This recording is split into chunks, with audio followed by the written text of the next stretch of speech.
Kamusta ka, aking mahal? Sana ay nasa Pork lumpiang Shanghai, our ulam ideas and luto serye today. So guys, happy 11K! Hello po sa inyo!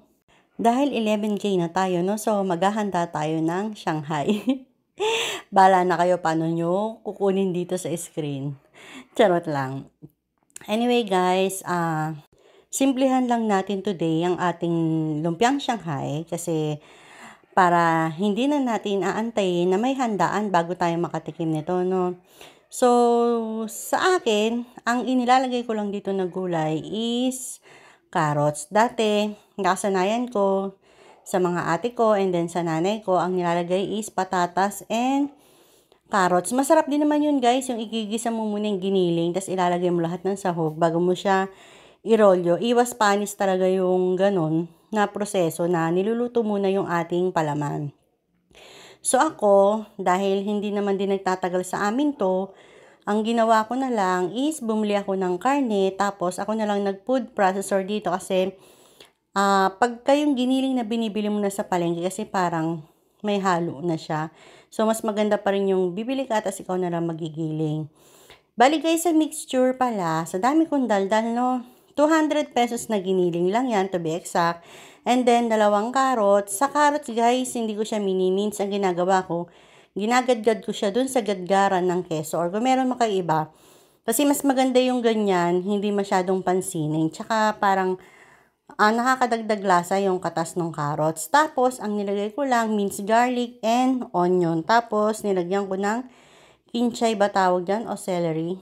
Yun, yung pambabango sa pansit ba. And then, salt and pepper lang. And 2 egg para mabuo siya. Tapos, guys, kunyari, malinis pa tayo, no? Ginamitan ko pa ng kutsara pero talagang mahirap. Mas maganda pa rin yung minimix mo ng kamay yung ating mixtures. Sa lumpiang Shanghai guys, marami kayong pwedeng idagdag. Pwede nyo lagyan ng pasas, keso, or yung iba nilalagyan ng pickles. Masarap din sana may pickles to. Kaya lang pag may pickles, medyo manamis-namis. Parang naglalasang embutido. So hindi ko na nilagyan.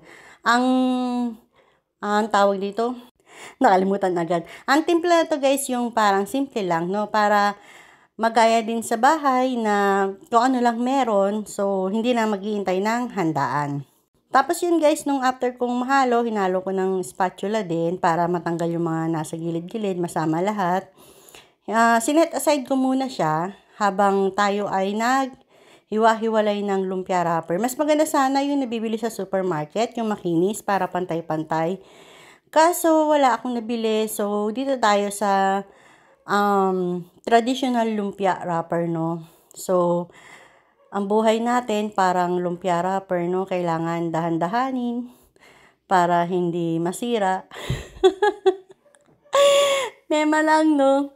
Hindi nga ganon. Kasi, di ba, ang lumpia wrapper, kapag binigla mo or hindi mo iningatan is masisira siya. So, hindi mo na magagamit or pwede mong gamitin. Kaso, medyo mahirap na kasi namiliit. So, yan guys, ang ginagawa ko pagka naghihiwalay ako ng lumpia wrapper, inuuna ko muna yung mga side-side na baklasin bago yung parang pinakagitna para ma-make sure na hindi siya nagkakaroon ng butas or hindi mapupunit. Pero hindi talaga maiwasan minsan dahil yun nga, hindi katulad ng nasa supermarket na mas mabilis ganyanin and then pantay-pantay talaga.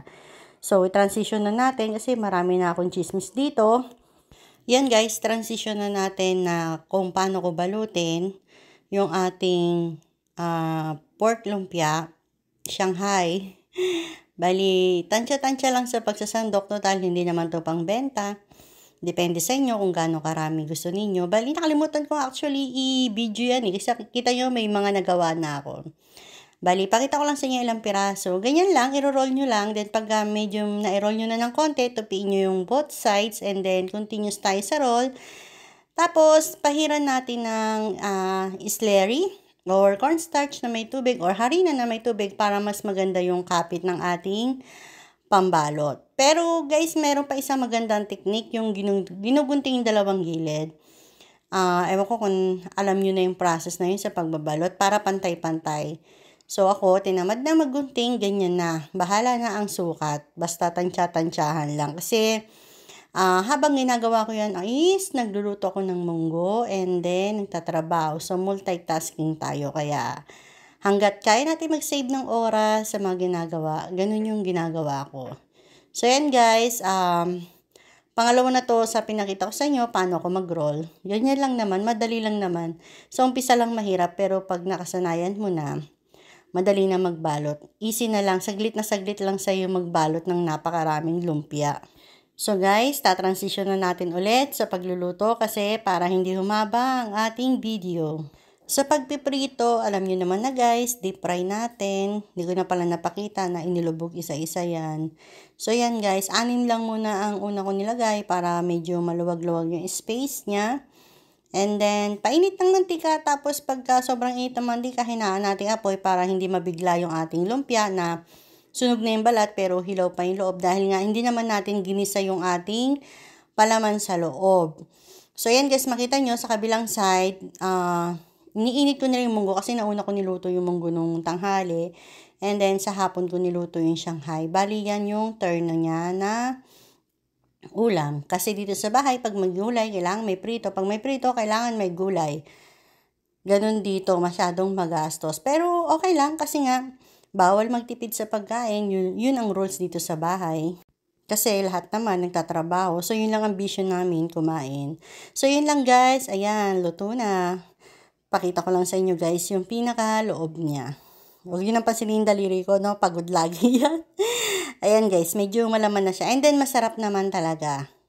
Hindi mo na kailangan antayin yung handaan, no? Pinasimple lang natin para lahat tayo makapagluto sa murang budget lang. So, yan guys.